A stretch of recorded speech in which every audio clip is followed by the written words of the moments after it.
Abre a Bíblia em Lucas, fazendo favor, no capítulo 21. Estando Jesus a observar, viu os ricos lançarem suas ofertas no gasofilácio. Viu também certa viúva pobre lançar ali 2 pequenas moedas. E disse: verdadeiramente vos digo que esta viúva pobre deu mais do que todos, porque todos estes deram como oferta daquilo que lhes sobrava. Esta, porém, da sua pobreza deu tudo o que possuía, todo o seu sustento.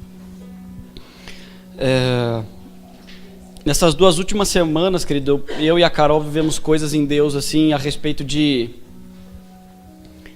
dependência dele, na parte financeira mesmo, de provisão da parte de Deus, que foi algo assim para mim, para ela, muito gostoso de se viver. Para mim, particularmente, foi algo assim que eu vi como Deus cuida de nós, sabe, como filhos.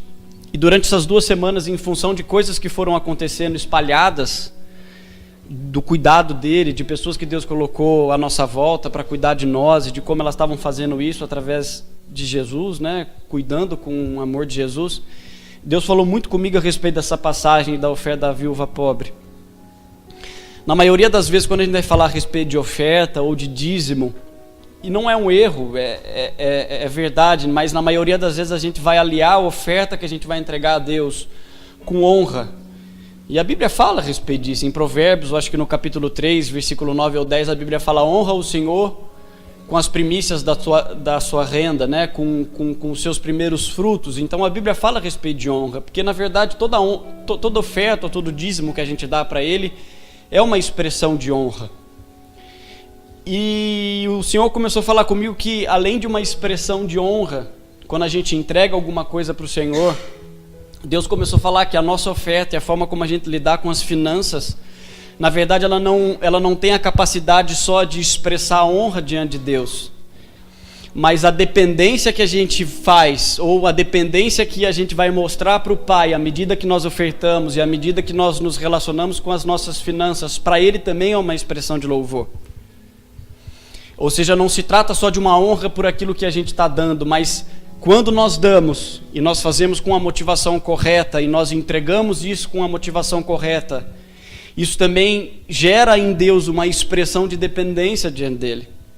E é exatamente o que essa viúva pobre faz aqui no capítulo 21 de Lucas. A Bíblia fala no versículo de número 4 que a dela chamou mais atenção de todos por uma razão. A Bíblia fala que de todos aqueles que estavam depositando a sua oferta no gasofilácio, aquela viúva pobre deu tudo aquilo que ela possuía. Todo o sustento que ela tinha, ela entregou ali como oferta. E aquilo falou, na verdade, tanto com Jesus, e aquilo chamou a atenção de Jesus, não simplesmente por causa de uma honra que ela estava dando ao colocar a sua oferta ali, porque todos os outros também estavam dando. Mas o que chamou a atenção de Jesus é que ela tinha dado tudo para ele. E quando ela deu tudo para ele, o que aconteceu na verdade é que isso diante de Deus expressou dependência. É como se aquela viúva pobre falasse para ela: olha, eu estou entregando tudo, porque de uma forma ou de outra eu sei que o Senhor é quem me sustenta. Então, quando nós entregamos as nossas ofertas e os nossos dízimos, a expressão que a gente tem diante do Senhor não é só apenas de honrá-lo, de colocá-lo e de tratá-lo de forma distinta, que isso é a palavra honra. Mas o nosso coração, que ele deve estar em torno também de uma dependência dele. Eu comentei com vocês, eu vivi coisas essas 2 semanas assim, de que antes eu olhava, eu falava para Carol: amor, nós não sabemos como vamos resolver. E de uma conversa que eu tive com o pastor, com o Jean, tudo se resolveu, do nada.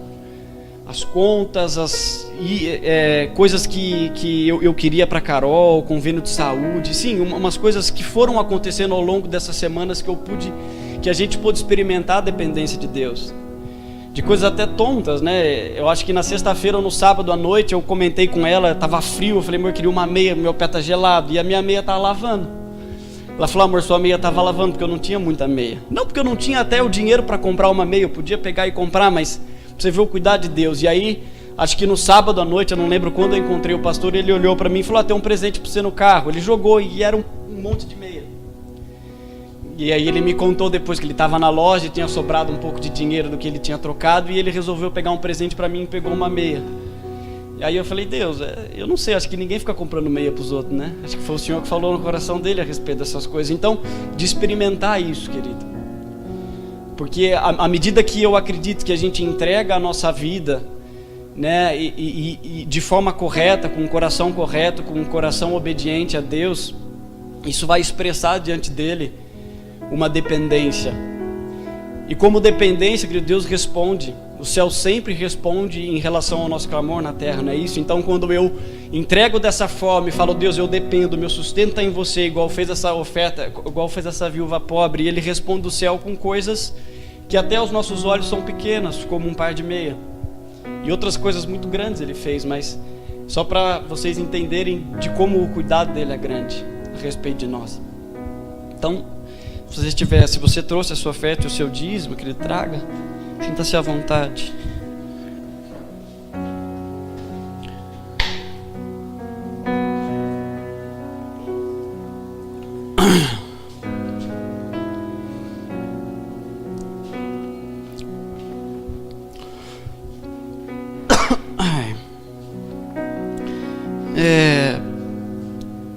Abra sua Bíblia no Evangelho de Mateus,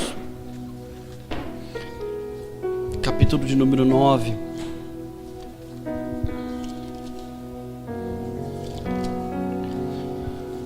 Capítulo de número 9, nós vamos ler a partir do versículo 14.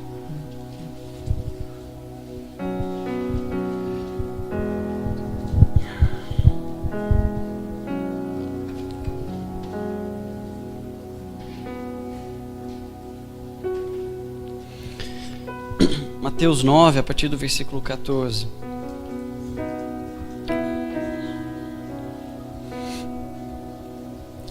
Vieram depois os discípulos de João e lhe perguntaram: por que jejuamos nós e os fariseus muitas vezes e teus discípulos não jejuam? Respondeu-lhes Jesus: pode acaso estar tristes os convidados para o casamento enquanto o noivo está com eles? Obrigado, Mateus. Dias virão, contudo, em que lhe será tirado o noivo, e nesses dias hão de jejuar. Ninguém põe remendo de pano novo em veste velha, porque o remendo tira parte da veste e fica maior a ruptura. Não se põe vinho novo em odres velhos, do contrário rompam-se os odres e derrama-se o vinho, e os odres se perdem, Mas põe-se vinho novo em odres novos, e ambos se conservam. Deixa eu dar um pano de fundo a respeito do que estava acontecendo aqui. A Bíblia fala que alguns discípulos de João e alguns dos fariseus, eles vão interpelar Jesus e diz: olha, por que nós muitas vezes jejuamos e os seus discípulos que estão com o Senhor não jejuam? E por que eles estavam perguntando a respeito disso? Porque a partir da lei de Moisés, os hebreus, eles tinham um jejum que era obrigatório. Está em Levítico, alguma coisa lá. Mas é o jejum do dia da expiação. Então todos os hebreus nessa época, numa determinada época do ano, eles tinham a obrigação de jejuar. E depois do exílio da Babilônia, a Bíblia fala de mais alguns jejuns que os hebreus praticavam diante de Deus, que eles tinham como obrigatórios. Tanto que você vê que quando tem acho que é uma parábola que Jesus conta, que ele fala a respeito de um fariseu que vai orar, e ele fala assim, está orando perto de um publicano, né? Aí ele diz assim: olha, eu não sou como este publicano, porque eu jejuo 2 vezes por semana. Ou seja, eles tinham algumas formas de lidar com o jejum, que eles tinham aquilo como lei para eles, como obrigatório para eles. E um casamento de um hebreu, na verdade, ele durava muito tempo. Quando a gente vê, acho que em João no capítulo 2, Jesus em Caná da Galileia, ele fala de um milagre que Jesus fez ali, de o vinho se acabar. E na verdade, quando você via uma festa de casamento naquela época, normalmente ela durava até um período de 1 semana, de 7 dias. Então era muito tempo de festa. Por isso que tudo aquilo que Jesus multiplica, 2 ou 3 metretas, era em torno, acho que de 120 litros, era muita bebida, porque se durava durante muito tempo os dias de festa, de quando as pessoas se casavam. Então quando esses discípulos vão até Cristo e falam: olha, por que nós jejuamos e vocês não? E aí Jesus dá esse pano de fundo do casamento. Porque quando o noivo está com eles, eles são livres de jejuar. E naquela época era assim que funcionava. Então, se alguém casava num tempo em que caía no dia de um jejum obrigatório, as pessoas das festas, elas eram desobrigadas de jejuar. Por quê? Porque e na maioria das vezes quando você vai ler isso no Antigo Testamento, o jejum ele era ligado à tristeza, de afligir a alma, né? Davi fala isso, olha, o jejum ele aflige a nossa alma. Então, como se no meio de uma festa e no meio de um casamento se podia jejuar, porque nós estamos aqui afinal celebrando um casamento, nós estamos em dias de festa. Então nós não podemos jejuar nesse período. Por isso que Jesus fala isso para eles. Olha, nós estamos desobrigados na verdade porque o noivo está andando com eles. Mas vai chegar um dia em que o noivo vai embora e esses discípulos vão jejuar. E a gente vê isso em Atos, eles jejuavam. Mas o que eu queria pegar aqui com vocês, querido, que o Senhor começou a falar a respeito de mim aqui. Era um período que os dias de João Batista eles tinham se cessado. Eles tinham se acabado. A Bíblia fala que João veio como precursor de Cristo, ou seja, ele veio antes de Jesus. Ele não era a luz dos homens, mas ele veio para que testificasse a respeito da luz dos homens. O Evangelho de João fala isso. Mas existiam discípulos ainda naquela época que mesmo depois que Jesus estava com o seu ministério ativo, eles não seguiam o Cristo, eles continuavam ainda como discípulos de João. Tanto que eram eles que vinham perguntar a respeito disso, ele e alguns fariseus. E o porquê disso, querido, e qual era a diferença a respeito disso? Nessa época eu acredito que João Batista estava preso e o próprio João Batista não concordava com isso, porque você vê pessoas que vêm até João Batista e falam assim, olha, Jesus está batizando do outro lado de Jordão. Ele fala, então segue ele. Mas ainda existiam algumas pessoas que seguiam o próprio João Batista e ainda não faziam parte do ministério de Jesus, não andavam com Jesus, apesar deles estarem livres para isso. Ande um pouco mais à frente, 2 capítulos para vocês entenderem o que eu estou falando. Vamos ler a partir do versículo 7, 11 e 7. Então, em partindo eles, passou Jesus a dizer ao povo a respeito de João, que saístes a ver no deserto um caniço agitado pelo vento, ou seja, um homem inconstante, que quando bate um vento ele se mexe, inconstante nos seus caminhos. Sim, que saístes a ver um homem vestido de roupas finas. Ora, os que vestem roupas finas assistem nos palácios reais. Mas para que saístes? Para ver um profeta? Sim, eu vos digo, muito mais que um profeta. Esse é de quem está escrito, eis aí eu envio diante da tua face o meu mensageiro, o qual preparará o teu caminho diante de ti. Em verdade vos digo, entre os nascidos de mulher, ninguém apareceu maior do que João, mas o menor no reino dos céus é maior do que ele. E aqui, versículo de número 12, desde os dias de João Batista até agora, o reino dos céus é tomado por esforço, e os que se esforçam se apoderam dele. Porque todos os profetas e a lei profetizaram até João. João Batista foi o último profeta do Antigo Testamento. O último profeta do Antigo Testamento.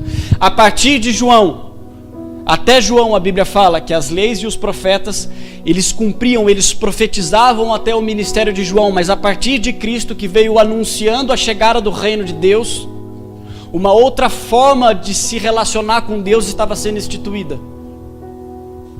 Uma outra forma da gente entender como que as coisas funcionavam, estavam sendo inauguradas. E aí, eu quero pegar isso com vocês, que aquelas pessoas, elas andavam ainda no ministério de João Batista, apesar de que aquilo já estava antigo. Elas teriam que já fazer parte de uma nova aliança. E qual era a grande diferença, querido, em você andar no ministério de João Batista nos dias daquela época, ou a gente fazer parte do ministério de Jesus? Porque se ainda nós andávamos no ministério de João Batista, a gente só desfrutava e comia do fruto daquilo que João proporcionava, e não mais daquilo que Jesus proporcionava. Por isso que quando nós lemos no capítulo de número 7, a Bíblia fala que Jesus diz isso, olha, é necessário que o vinho novo que vai ser derramado precisa ser colocado em odres novos, porque se ele for colocado num odre velho, ele vai se partir, porque quando você colocava a uva ali, ela ia fermentar, e com aquilo um odre que era velho ia causar uma ruptura, e aquele vinho ia se perder. Então o que Jesus está dizendo, olha, não adianta vocês virem até a mim com uma mensagem antiga, ainda que seja uma mensagem de arrependimento.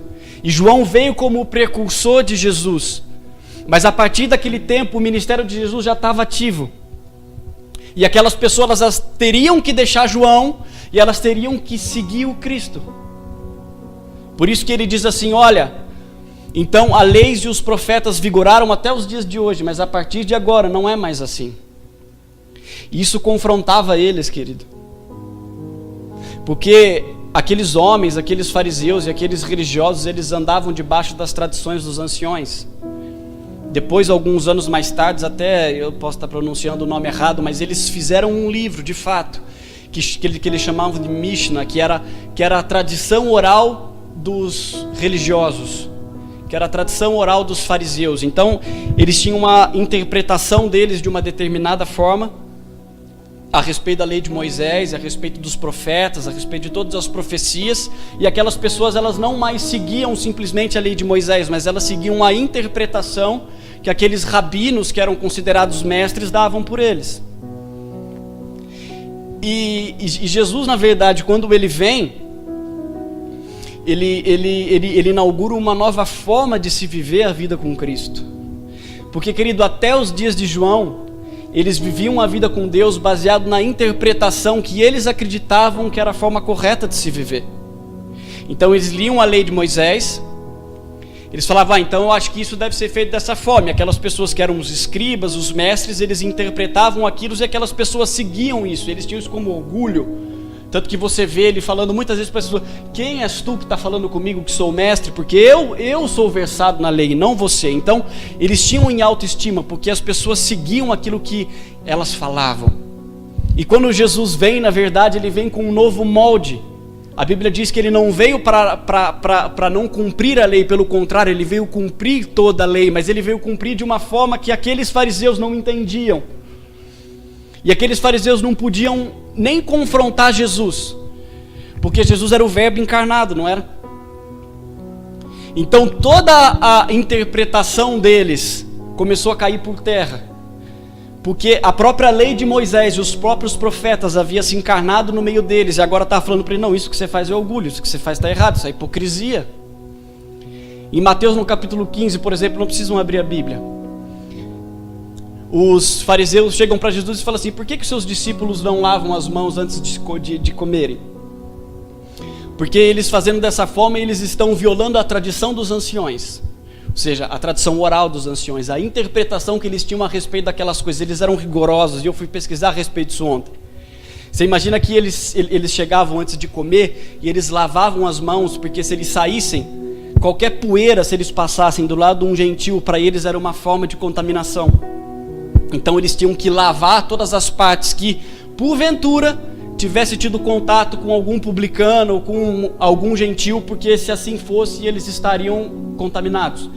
Então eles lavavam-se de uma forma exagerada, legalista, mas não entendiam o princípio por trás daquilo. E aí Jesus dá uma resposta fantástica para ele em Mateus no capítulo 15. Ele diz assim, mas vocês estão falando que eles não lavam as mãos, mas pelas suas tradições vocês transgridem o mandamento de Deus.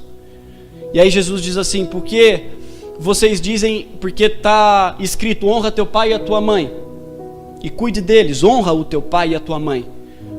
Mas vocês, para se desobrigarem desse mandamento, vocês dizem, uma oferta ao Senhor é um corbã. E assim vocês ficam desobrigados. O que era isso, querido? Vamos supor que os pais daquelas pessoas eram idosas, e ele não queria cuidar daqueles pais, eles não queriam honrar os pais como Moisés falava para que fosse honrado. Aí eles colocavam uma oferta que em tese era para ajudar os pais, e eles davam e eles dedicavam como uma oferta ao Senhor, como corbã. Mas onde que está a corrupção? Porque quando os pais morriam, eles iam até o templo e negociavam para que eles buscassem de novo aquilo que em tese eles teriam entregado ao Senhor. Por isso que Jesus fala assim, olha, vocês dizem aí a respeito dessas tradições, mas com as suas tradições vocês transgridem os meus mandamentos. E Jesus andou por aquele povo, querido, e ele era o Verbo encarnado daquela época.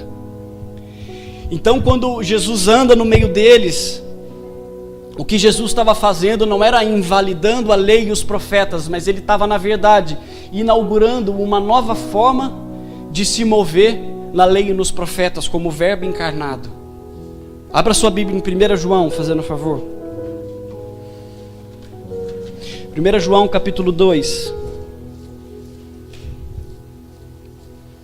Versículo de número 7.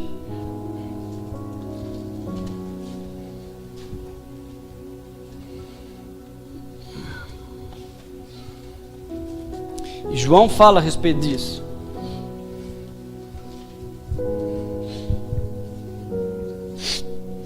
2:7. É 7, é.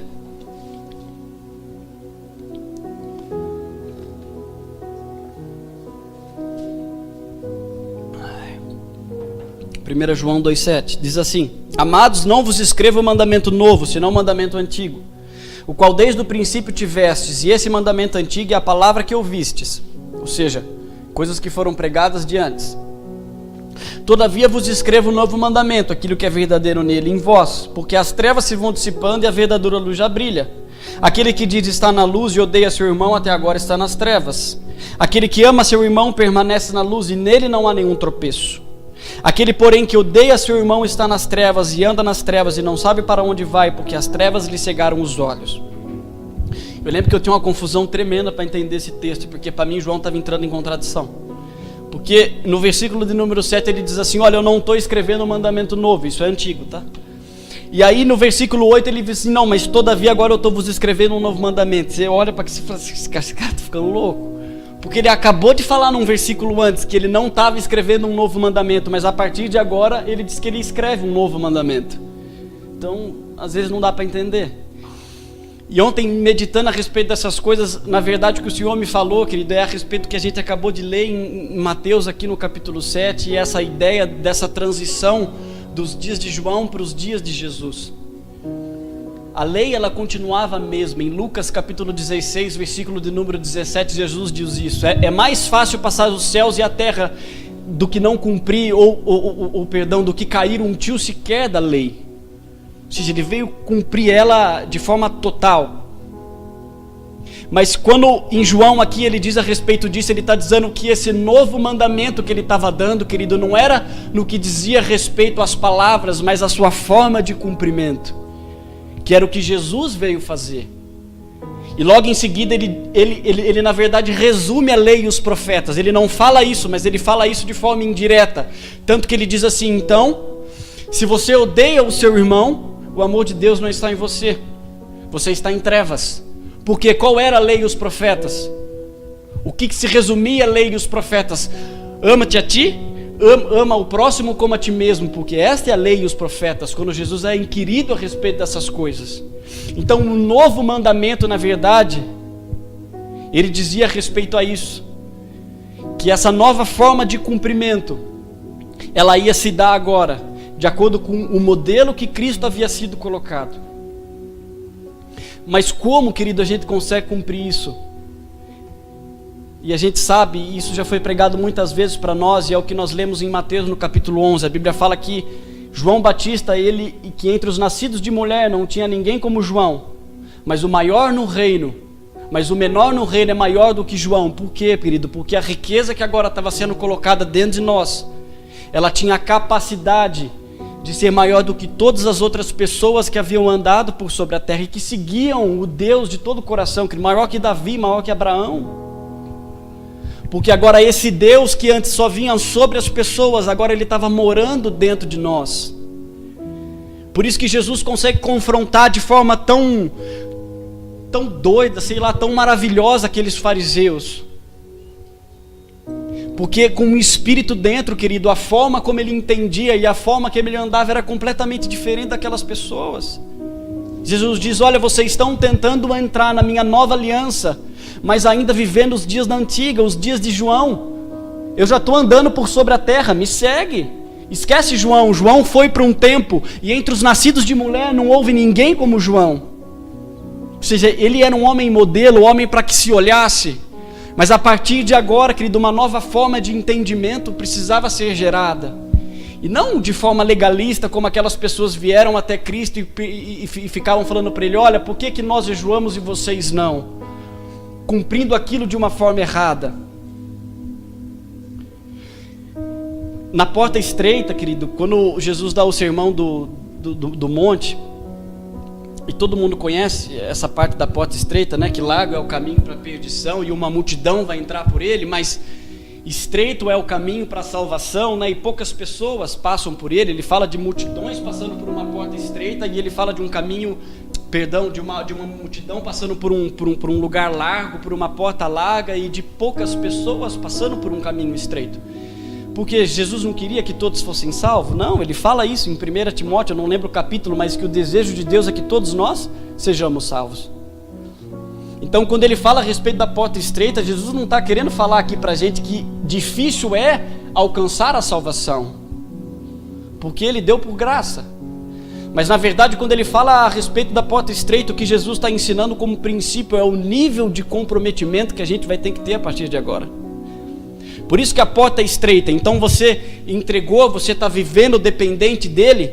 Então, querido, a porta é estreita, porque o nível de comprometimento que isso exige de mim e de você é muito alto.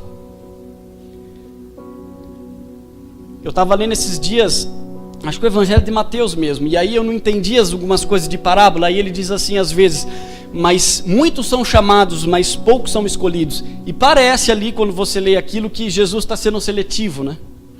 No sentido de que ele chama muitos, mas ele escolhe a poucos ali. Então ele escolhe a dedos aquelas pessoas que ele quer para ele. Querido, eu não acredito nisso. Tem muita gente por aí que defende isso. Eu pelo menos não conseguiria servir um Deus desse jeito, de alguém que de alguma forma ele vai me eleger porque eu sou mais santo ou qualquer outra coisa, então eu tenho o direito de ser salvo. Eu não consigo acreditar nisso. A única coisa para mim que eu acredito a respeito de predestinação, de coisas que a gente vem do tempo que a gente vive com ele na eternidade, é de propósito, ponto. Mas quando ele fala que muitos são chamados e que poucos são escolhidos, é uma autosseleção. É uma autosseleção. Ou seja, muitas pessoas foram chamadas. Na verdade, todos aqui foram chamados. Mas por que poucos são escolhidos, querido? Porque ninguém resolve andar na porta estreita. Porque ninguém consegue se comprometer no nível de comprometimento que o Cristo estava oferecendo. Nos seus dias, eu estava falando com o Daniel esses dias, lendo aqui o Evangelho. Falei, cara, a gente acha que Jesus não era duro. Eu falo assim, ele devia ser muito gostoso andar do lado dele, mas ele era muito firme nas suas palavras, querido. Ele dividia. Você imagina, as pessoas chegam do lado de Jesus, ele diz assim, acho que em Lucas capítulo de número 14, ele fala assim, olha, para você me seguir, você precisa fazer as contas. Porque é vergonhoso se você começar a construir uma obra, e no meio da obra você perceber que você não tem dinheiro para pagar. É vergonhoso. Aí ele diz assim, e para aquela época isso era algo muito comum. Ele diz assim, olha, um rei, ele não sai à guerra contra 20 mil soldados, sabendo ele que tem 10 mil soldados e que não vai poder vencê-lo, porque é vergonhoso. Aí ele diz, então, senta aí, faz os cálculos, vê se você vai querer me seguir. E logo nos versículos seguintes ele diz assim, porque todo aquele que não aborrece a si mesmo, seu pai ou a sua mãe, e ele começa a falar de pessoas muito próximas, não é digno de mim. A gente não para pensar que Jesus está olhando para aquelas pessoas e falando isso de fato para eles. Olha, se você não consegue ter esse nível de comprometimento, de conseguir aborrecer a si mesmo, porque às vezes a gente se aborrece. Você já obedeceu alguma coisa que era difícil para você? Isso é se aborrecer. Você fala, Deus, eu não queria, mas por causa da sua vontade, porque eu entendo a sua vontade, então assim eu vou fazer. Jesus andava assim. Pai, afaste de mim esse cálice, mas se é para eu beber, eu vou beber, porque essa é a sua vontade. Isso significa se aborrecer a si mesmo e também aborrecer aqueles a quem nós temos os maiores laços, e Jesus usa de exemplo isso. Porque, querido, é inevitável que quando a gente começa a andar num nível de comprometimento da porta estreita que eu estou falando aqui, que pessoas do nosso lado vão se aborrecer, elas vão achar que a gente é rigoroso. Mas a minha esperança, querido, sempre foi a minha esperança, apesar de pessoas olharem e falar que isso é radical, é que um dia elas vão entender que aquilo que eu sigo, querido, me dá uma alegria muito grande, e elas vão querer buscar essa alegria. Por isso que Jesus fala que o reino de Deus é comparado a um homem que encontra o tesouro e ele vende tudo que tem. Porque, querido, a alegria daquele homem era tão grande a respeito daquele tesouro, e o valor dele era tão grande que ele vende tudo que tem para possuir aquele tesouro. E pessoas passavam por aquele campo todos os dias, querido, mas não conseguiam perceber o tesouro que havia nele. Então o meu desejo, e às vezes o meu anseio é esse, que pessoas que passam do meu lado, elas podem passar, mas elas não podem perceber o tesouro que é aqui dentro. Mas quando eu colocar ele para fora, elas precisam querer ele. E Jesus fazia isso o tempo todo do lado delas. Só que O Senhor começou a falar comigo que essas coisas elas só são possíveis, querido, quando a gente consegue sair dessa transição a respeito dos dias de João e andar nos dias de Jesus. Porque quando a gente é confrontado com alguma coisa, ou quando nós percebemos alguma coisa de errado em nós, querido, às vezes a gente se arrepende, e tem arrependimento, só que tem coisas fáceis da gente se mover, tem coisas muito simples da gente abandonar, e todos aqui já abandonaram coisas que aparentemente quem está do lado de fora bate o olho e fala assim, é um homem de Deus, é uma mulher de Deus, mas não é disso que eu estou falando, e não é disso que o Senhor começou a falar para mim, quando eu estava dentro do meu quarto nessa semana, nesses dias, com coisas minhas até. Falar, Deus, eu estou arrependido, eu até choro. Eu estou nos dias de João. Luz foi colocada sobre minha vida e eu estou andando nesses dias, Pai. Mas se eu não andar e se eu não conseguir transitar, querido, para os dias de Jesus, e fazer com que aquilo que o próprio Cristo falou que eu deva fazer, de ter o Espírito dentro, querido, é impossível eu conseguir cumprir essas coisas. Eu não vou parar e eu vou continuar sendo um legalista. Eu vou continuar virando para as pessoas e olhando para elas e falando, mas eu jejuo 2 vezes por semana, mas aquele cara é muito mais livre do que eu. Porque todas as vezes, querido, que a gente não consegue ser liberto de alguma coisa, a gente vai tentar ser liberto por fazer algumas coisas. É sempre assim, a sua cabeça funciona desse jeito. A minha pelo menos funciona, eu não sei a sua. Sabe quando você erra com alguma pessoa e você ofende ela e você constrange ela, mas você tem vergonha de falar para ela que você fez aquilo? E aí você fica tipo do lado dela tentando agradar? Ou seja, o que você está tentando fazer com aquilo? Você está tentando tipo não falar para ela que você ofendeu ela, mas para aliviar a sua consciência de alguma forma, você vai tentando fazer coisas para agradar ela. Ela nem sabe o que está acontecendo, mas de alguma forma isso dentro de você aplaca a sua consciência. Você fala assim, eu errei, mas afinal eu fiz depois tanta coisa, né? Eu fiz tanto favor, eu ajudei tanto, E você fala, tá bom. Mas não é isso. Isso é tentar vencer essas coisas com a antiga aliança. É tentar se botar vinho novo em odres velhos, é tentar botar remendo novo em roupa velha, e roupa fala de justificação. Mas se não houver a transição, querido, se nós não conseguirmos sair dos dias de João para vir para os dias de Jesus, nós não vamos conseguir viver o que ele tem. E ontem eu fiquei meditando muito nisso, fiquei pesquisando, porque a Bíblia diz assim que o reino de Deus é tomado por esforço, e aqueles que se esforçam se apoderam dele. Eu falei, o que o senhor quer dizer com isso, Jesus? Fiquei pensando, e eu fui até pesquisar ontem, e é como o pastor sempre fala, você vai pesquisar no Google, você acha tipo de tudo, né? E aí tem gente que fala assim, que tipo, isso era até os dias de João, que depois dos dias de Jesus a gente entrou na graça, e agora não tem mais força nenhuma. Aí tem uns que falam, não é bem assim, tipo, a gente entrou no reino, mas tem a graça, mas a gente precisa se esforçar também, porque se não tiver esforço, ninguém vai para frente. Você encontra um monte de coisa ali. E eu fiquei pensando, porque dos tempos do Antigo Testamento, dos tempos de Abraão, até os dias de Jesus, o reino era tomado por esforço, ou seja, havia muita coisa para se entrar nele, era difícil cumprir a lei, que não era algo fácil de se cumprir a lei. E aqueles que se esforçavam se apoderavam dela. Mas quando Jesus inaugura isso, querido, não quer dizer que não vai ter esforço, mas quer dizer que aquilo que lhe foi lhe dado por herança. E Jesus conquistou esse ambiente, Jesus conquistou esse território para você. E ele fala, vem. E quando nós estamos aqui no reino, e nós estamos andando no reino dele, não quer dizer que nós não vamos nos esforçar, mas a forma da gente conseguir cumprir essas coisas, querida, ela precisa ser com o Espírito dentro. Efésios capítulo 1, abra a Bíblia lá, vai. Efésios capítulo 1, versículo 13. Efésios 1, 13.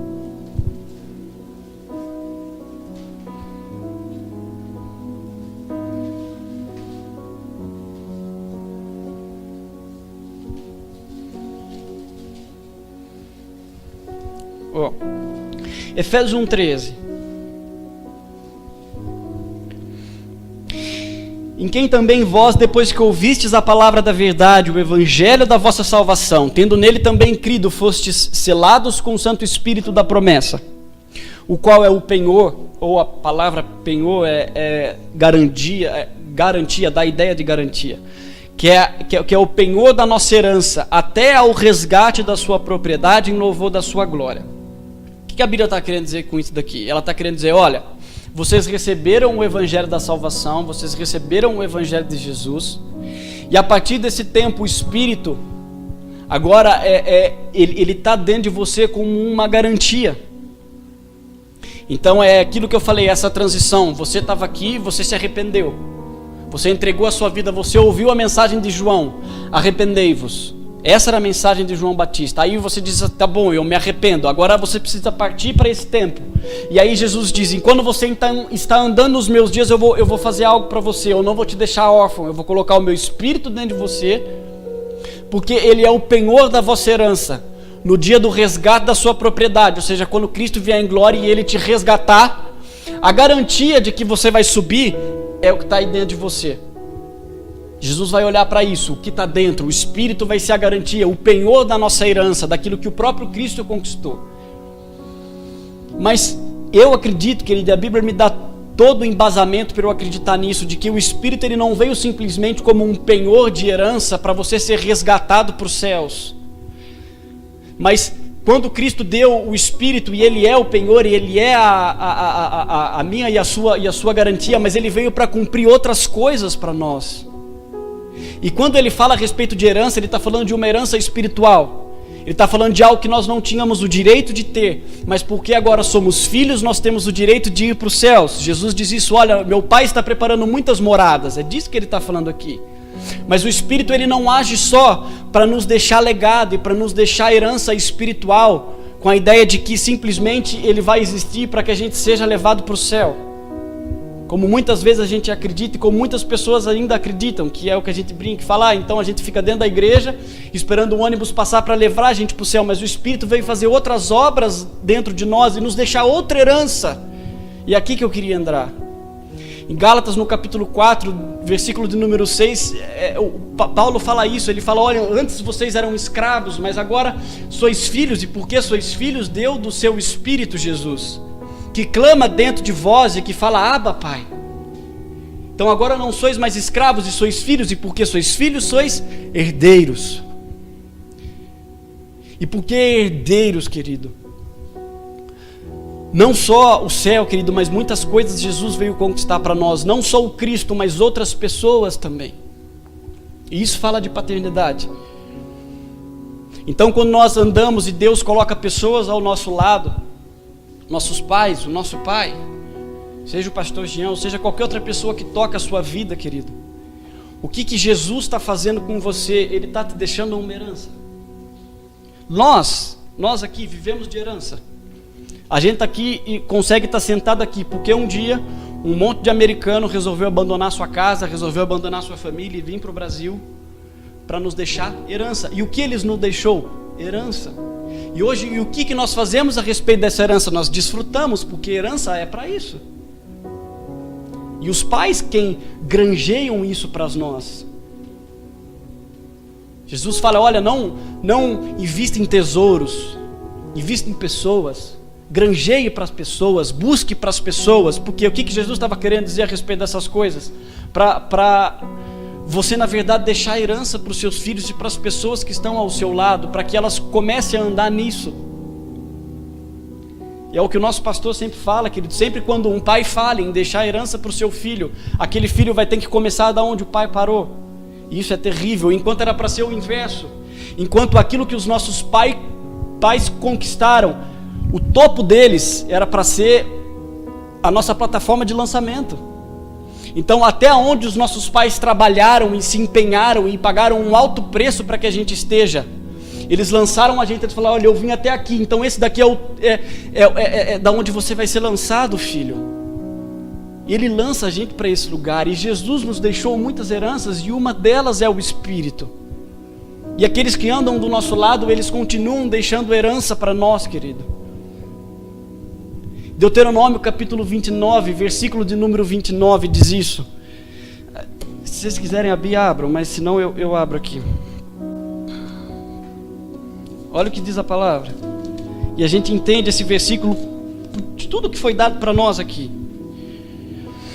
As coisas encobertas pertencem ao Senhor nosso Deus, porém as reveladas nos pertencem, a nós e aos nossos filhos para sempre, para que cumpramos todas as palavras dessa lei. Ou seja, o que Deus está falando aqui para a gente? Que as coisas que são reveladas para nós, querido, elas são dadas para nós por herança. Então todas as vezes que Deus usa um profeta para falar com você, ou que o próprio Espírito que está aí dentro te incomoda com algo e ele fala dentro de você a respeito de coisas, querido, o Cristo está te deixando herança. Coisas para você entender, porque a Bíblia fala assim, que as coisas encobertas pertencem ao Senhor, ao Pai, mas as reveladas aos filhos, e Deus só revela para filho. E a partir desse tempo, querido, a partir dessas coisas que são entregadas para nós, é como se Deus falasse assim, olha, está vendo tudo esse negócio que está nublado, a gente não está conseguindo enxergar, eu vou descortinar para você, eu vou te entregar uma revelação de coisas, só que a partir desse momento que eu entrego para você essa revelação, você precisa começar a caminhar em cima dela, e batalhar para caminhar em cima dela, só que nós falhamos. Então, na maioria das vezes, quando nos é entregue uma herança espiritual, dada por Cristo ou pelo nosso Pai espiritual, a gente não trata aquilo como uma herança. Tenta pensar dessa forma, querido, como um território que foi alcançado. Então seu pai batalhou, pagou um preço, pagou um custo. Ele sofreu para isso. Ele tomou por esforço. E ele alcançou esse terreno para você. Ele fala, tô filho, agora esse terreno é seu. E a gente fica o quê? Parado? Não, mas nos foi revelado algo. Nos foi dado algo. É igual o time de futebol. Você já viu o time de futebol? A pior forma de um time de futebol perder é ele ficar na defensiva. Se o técnico chegar para o time de futebol e falar assim para eles, vocês vão ficar na defensiva, vocês não vão atacar, todo o time recua e o time de ataque só ali. E chega uma hora que sai gol. Porque a pior forma da gente perder um território que foi conquistado, que da gente ficar na defensiva, Deus não nos deu um espírito de covardia. A Bíblia fala. Mas ele nos deu um espírito de ousadia. Paulo fala isso para Timóteo. Paulo estava adormecido no seu dom. Aí ele fala, Timóteo, reavives o dom que é em ti, porque Deus não te deu espírito de covardia, mas de ousadia e de intrepidez. Lembra quando eu preguei, sem ser nesse domingo, o outro que eu falei a respeito de talentos? Por que aquele homem perdeu aquele talento? Porque ele escondeu o talento, ele ficou na defensiva. Com medo de perder, ele fala assim, porque soube que tu és um senhor mau, escondi o talento com medo de perdê-lo. Porque a pior forma da gente perder uma herança que é dada para nós, de que outras pessoas pagaram um custo, é a gente ficar na defensiva e a gente enterrar aquilo. Então a gente precisa entender que isso precisa entrar dentro do nosso espírito, e a gente precisa começar a lidar com isso com um valor alto. De que todas as vezes que algo nos é falado e todas as vezes que algo nos é dado, a gente precisa andar nesse nível de falar, Deus, o Senhor me deu uma herança porque eu sou filho. Se Ele te deu uma herança, querido, seja uma revelação, qualquer outra coisa, porque Ele te trata como filho. E se Ele trata como filho, a única forma de você conseguir administrar essa herança é você andando debaixo do seu espírito, debaixo do governo do seu espírito, e insistir nisso. A Bíblia fala que aquele que bate a porta insiste, abrir-se-vos-á. Porque tem coisas dentro de nós, querido, que elas não são fáceis de serem tiradas. Elas não são fáceis de serem mudadas. Mas eu acredito, querido, que pela insistência de muitas coisas e pela correção de muitas coisas, vai chegar um tempo em que a gente vai desfrutar disso. Tem coisas em particular, de coisas que eu lutei com Deus para serem arrancadas de mim, querido. Mas se eu deixasse largar a mão, se eu falasse, Deus, deixa quieto, isso não vai acontecer, ou isso não vai ser arrancado, ou esse pecado não vai ser deixado, deixa isso quieto, deixa isso para lá. Me foi dado, mas enfim, eu vou continuar levando a minha vida. A gente nunca vai conseguir, a gente está desonrando quem fez isso com a gente.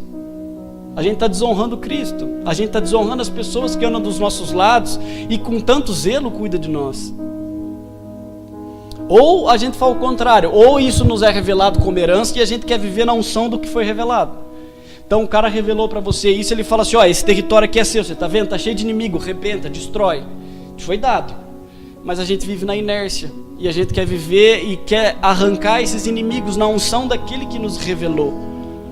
Mas você é filho igual e você tem a capacidade igual para fazer isso. Abra sua Bíblia em Lucas. Acho que é Lucas, deixa eu ver. É Lucas 11.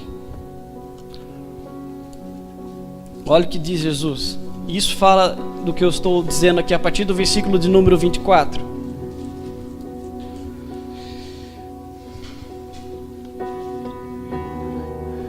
Ó, 11:24, falei, Quando o espírito imundo sai do homem e anda por lugares áridos, procurando repouso, e não o achando, diz: voltarei para minha casa de onde saí.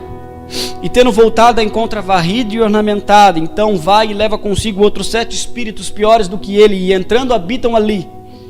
E o último estado daquele homem se torna pior do que o primeiro. Que tenta entender algo aqui. O que Jesus estava querendo nos deixar aqui de princípios? Ele estava falando assim: olha, algo foi limpo, a sua casa, e você pode entender casa como você quiser, seja a sua vida, seja o seu lar, seja a sua família, não sei, você entende da forma como você quiser.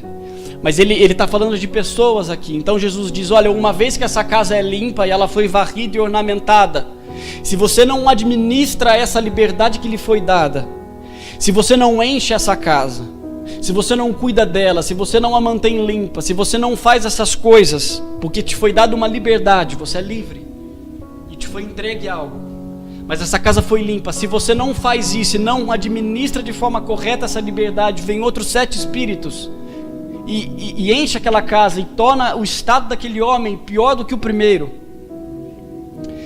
É igual um cara, eu não sei, mas eu imagino que deve ser assim. É igual um viciado em droga, que o cara é liberto e ele desfruta do espírito, ele varre a casa, ele conquistou terrenos, querido, ele conquistou territórios em Cristo, níveis espirituais, que ele conseguiu se libertar de algo que aos olhos de algumas pessoas são impossíveis de se libertar. Mas quando ele cai de novo, ele fica pior, querido, porque na maioria das vezes, quando a gente não trata bem aquilo que nos foi dado, querido, os demônios zombam disso. Aonde você conquistou vitória, se a gente não cuida de forma correta, querido, os demônios vêm, eles zombam depois daquilo que a gente conseguiu conquistar em Cristo, dizendo para você que aquilo que você havia feito não era nada, era mentira. É assim que os demônios trabalham. Então, numa casa limpa, é isso que ele fala. Então aquela pessoa conseguiu conquistar essa liberdade, ela teve a casa limpa, mas os demônios vieram e encheram ela, porque não foi bem cuidada. Em Efésios, no capítulo 5, a Bíblia fala assim: enchei-vos do nosso espírito com salmos, com cânticos e com hinos espirituais. Aquela palavra ali, enchei-vos, ela está no gerúndio, ela está dizendo assim: olha, se encha e continue a encher. Não pare de encher, porque na nossa língua portuguesa a gente não consegue determinar isso de forma correta, porque ali não dá a ideia de que uma pessoa está andando e vai parar a qualquer momento. Não é isso. Tá a ideia de que uma pessoa está andando, ela vai continuar andando e ela não vai parar de andar. Então quando a Bíblia fala enchei-vos dessa forma, é isso que Paulo estava querendo dizer. Olha, continue se enchendo a respeito dessas coisas, continue se enchendo com o meu espírito, com o cântico, com hinos, porque isso só vai ser honrado de forma correta, isso só vai ser lidado de forma correta quando a gente tiver esse coração. E o Senhor começou a falar comigo a respeito dessas coisas, querido, do que dizem respeito, não é nem de ministério, não é nem de você conseguir avançar territórios que te foram dados para cumprimentos de propósito, ambientes que te foram dados para cumprimentos de propósito. Isso veio depois. O Senhor começou a falar comigo de coisas dentro, de coisas que já te foram reveladas, de coisas que já te foram dadas, que já foram descortinadas aos seus olhos, mas que vira e mexe ela vem te visitar ainda. Que quando você menos percebe, você agiu da mesma forma. Quando você menos percebe, você está fazendo daquele jeito que Deus já te falou para não fazer. Esses dias eu vi isso algo em mim, de muitos anos atrás, e o pastor me chamou a atenção e falou: você sabe, é isso. Eu falei: Deus, mas como? É às vezes automático. Mas eu tenho entendido, querido, se eu não me dobrar, eu não vou conseguir. Eu posso jejuar o quanto eu quiser, Mas se eu não conseguir, querido, avançar nesse território debaixo do governo do Espírito Santo, eu posso até conseguir dar uma disfarçada e uma maquiada, mas isso é um negócio que vai me perseguir. E Jesus não veio fazer isso. Em João, no capítulo 4, versículo de número 35, ele olha para os seus discípulos e faz assim: olha para os campos, eles branquejam para a ceifa, mesmo não sendo tempo de colheita. Jesus diz para eles: olha, eles estão brancos, eles estão prontos para a colheita, mesmo não sendo o tempo apropriado para isso. Eu acho que devia ser tempo de semeadura, eu não sei. Mas por quê? E o que Jesus estava querendo dizer debaixo desse princípio? É que no reino do Espírito, querido, nós não obedecemos à ordem natural das coisas.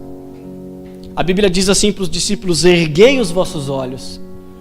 Ou seja, não olhe para as coisas do chão, mas olhe para as coisas do alto. Vocês estão ainda com os olhos focados na terra, mas olhe para o que eu estou colocando adiante de vocês. Eles já estão brancos para a ceifa. E Jesus estava querendo dizer para eles que quando nós andamos no Espírito e quando nós conseguimos herdar, fazer com que essa herança que nos foi dada gere frutos gostosos e doces, querido, mais cedo ou mais tarde a gente vai começar a sobrepujar a ordem natural das coisas. Não era tempo de colheita, mas eles podiam colher, porque quando nós andamos no reino do Espírito, essas coisas elas são atropeladas, porque o Espírito está conosco. Jesus está andando e ele vê uma figueira que não é tempo de colher seus frutos, mas ele vai até ela para pegar um figo, e a Bíblia diz que não tinha fruto. Aí ele diz que ele amaldiçoa aquela figueira, mas não era tempo de se colher. Por que ele amaldiçoa algo que não tem tempo de colher? Porque Jesus está dizendo nas entrelinhas que no reino do Espírito dele, mesmo que não há tempo, a gente pode lançar os frutos. Ele tinha todo o direito de fazer com que aquela figueira lhe desse um fruto, mesmo que impossível fosse. Porque quando a gente anda com Jesus é assim que acontece. A gente consegue andar e a gente consegue experimentar frutos que fluem de nós e que saem de nós, que foi a mensagem do domingo passado. De outras pessoas conseguirem beber, mesmo que não seja um tempo para essas coisas. Mas para que isso aconteça, a gente precisa andar no nível de comprometimento e com o espírito que Ele quer que a gente ande. Tem esforço? Lógico que tem. Tem que se pagar preço? Lógico que precisa se pagar preço, querido. Em todo lugar precisa se pagar preço para você conquistar esses lugares. Mas nós precisamos fazer isso debaixo do Espírito. Não precisam abrir a Bíblia. Eu quero terminar com uma passagem, Lucas no capítulo 13. A partir do versículo 10 diz assim a Bíblia: ora, ensinava Jesus no sábado numa das sinagogas. E veio ali uma mulher possessa de um espírito de enfermidade, havia já 18 anos. Andava ela encurvada, sem de modo algum poder endireitar-se. Vendo a Jesus, chamou-a e disse-lhe: mulher, está livre da tua enfermidade. Impondo-lhe as mãos, ela imediatamente se endireitou e dava glória a Deus. O chefe da sinagoga, indignado de ver que Jesus curava no sábado, disse à multidão: 6 dias há que se deve trabalhar. Vinde, pois, nesses dias para serdes curados e não no sábado. Disse-lhe, porém, o Senhor: hipócritas, cada um de vós não despende-se da manjedoura no sábado, o seu boi ou o seu jumento para levá-lo a beber? Por que motivo não se devia livrar deste cativeiro em dia de sábado esta filha de Abraão, a quem Satanás trazia presa há 18 anos? Só até aqui. A Bíblia fala de pessoas que estavam nas sinagogas e chama aquela mulher de filha de Abraão. Ou seja, Jesus estava dando uma mensagem para nós, para os crentes. E a Bíblia fala que a doença que Satanás aprendia andava encurvada, e Jesus a curou e ela se endireitou. E é isso que a gente precisa. Porque quando o Espírito nos toca, querido, a gente deixa de olhar para o chão e a gente se levanta. Então a doença, aquilo que Satanás prendia aquela mulher há 18 anos, era fazer com que os olhos dela o tempo todo tivessem voltado para os chãos e não para os céus. Então quando Jesus a cura e ele fala assim: por que eu não posso libertar essa filha de Abraão que jazia presa por Satanás há 18 anos? E a Bíblia fala que a partir daquele momento aquela mulher se endireitou. Ou seja, Jesus deu a liberdade para que a partir de agora ela pudesse erguer os seus olhos e começar a enxergar as coisas debaixo da perspectiva de Cristo. Deus, eu não posso, mas Tu podes, Pai. E esse deve ser aquilo que deve alimentar o nosso espírito. Em Atos, no capítulo 19, quando Paulo visita a igreja de Éfeso, ele chega ali para aquelas pessoas que estão ali e ele fala assim, olha, vocês, no que vocês se batizaram? E ele diz assim, até agora, não, Paulo fala assim, vocês conhecem o Espírito Santo? Ele fala, nunca ouvimos falar do Espírito Santo. Ele fala, mas em que vocês foram batizados? Ele fala assim, nós somos batizados no batismo de João. Aí Paulo fala para ele, olha, mas o batismo de João foi para arrependimento. Vem aqui, aí a Bíblia fala que Paulo batizou eles no nome de Jesus, impôs-lhe as mãos e eles receberam o Espírito, e eram ao todo 12 homens, número de governo, e aquilo era o derramamento do Espírito sobre os gentios. Então, o que Paulo está querendo dizer com aquilo, fala, tá bom, vocês estavam ali, e vocês tomaram por esforço o reino, mas a partir de agora, necessário é que eu imponha a mão sobre vocês, vocês se batizem no nome de Jesus, e vocês recebam o Espírito Santo, porque a obra que se tem para cumprir, querido, é impossível que se faça sem o Espírito. A obra interna, ou o que Deus vai entregar para você fazer. Amém, gente? Então a gente precisa lidar com essa responsabilidade a respeito dessas heranças, até para aquilo que nós vamos passar para os nossos filhos. Esse é o meu desejo. Pai, que os meus filhos eles possam ser lançados da plataforma até onde eu cheguei. Eles precisam herdar isso, Pai. É minha responsabilidade herdar isso. Eu preciso passar esse manto para eles, para que eles consigam alcançar esses lugares e coisas pelas quais eu paguei o preço, Pai, eles não vão precisar pagar. Territórios que eu avancei no Espírito, eles não vão precisar, porque eles já vão ser colocados. E Pai, oxalá que na hora que eles serem colocados naquele lugar, eles vão andar já num nível espiritual, que coisas vão acontecer, querido. Amós, capítulo 9, versículo de número 13. E agora para achar Amós? Vou terminar. Achei.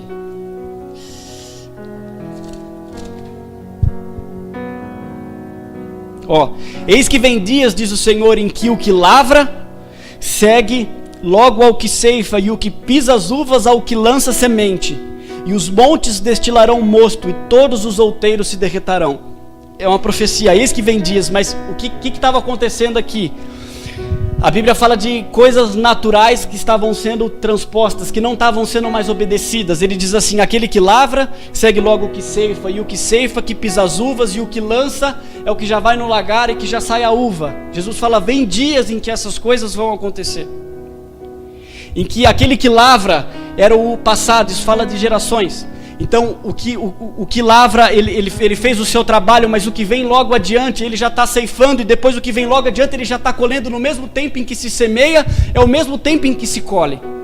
Ou seja, as ordens naturais das coisas, elas estão sendo transpostas, elas não estão mais sendo obedecidas. Porque quando a gente caminha no Espírito, querido, é isso que vai acontecer. Enquanto você está semeando na vida de outras pessoas, você vai estar colhendo bênçãos na vida de outras. E a gente vai andar debaixo dessa herança, a gente vai andar debaixo desse manto. Eis que vem dias, diz o Senhor, que essas coisas vão acontecer. Amém, gente? Coloque de pé, vamos orar.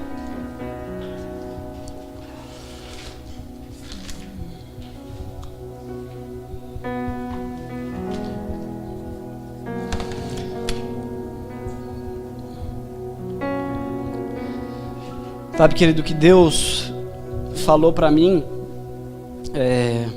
eu não sei se isso é com você também, mas Deus falou muito de coisas que precisam ser libertas na parte de dentro.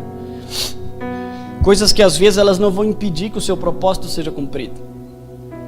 Seja lá qual for ele. Deus vai te lançar, Deus vai te enviar. Mas a gente poderia ir, querido, muito mais longe se essas coisas se desprendessem de nós. A gente conseguiria avançar a lugares melhores, a gente conseguiria andar em territórios e deixar um legado muito maior, querido, se essas pequenas coisas ainda, elas fossem arrancadas do nosso espírito, elas fossem arrancadas do nosso coração. Que você batalhe por isso, querido, que você não permita que essas coisas voltem a te assombrar.